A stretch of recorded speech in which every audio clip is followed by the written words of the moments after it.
Велин е свикнал. Свикнал е с неспособността си да се движа нормално, с раните от протъркване, свикнал е с болката при всяка крачка. За него това е бил животът. А може ли Велин да има и друг живот?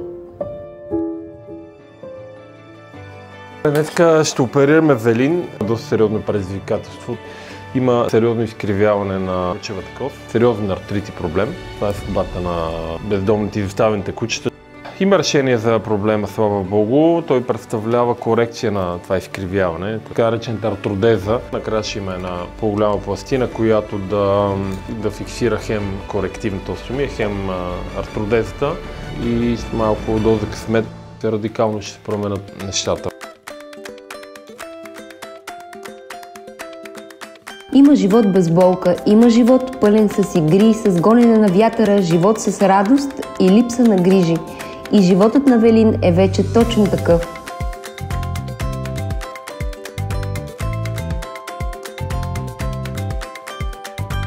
Благодарим на доктор Владислав Златинов, задето не се бои от невъзможните мисии.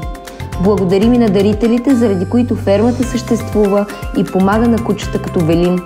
Благодарим на всеки, който си е казал: аз ще помогна тук и сега, защото само заедно помагаме. Animal Rescue София. Заедно помагаме.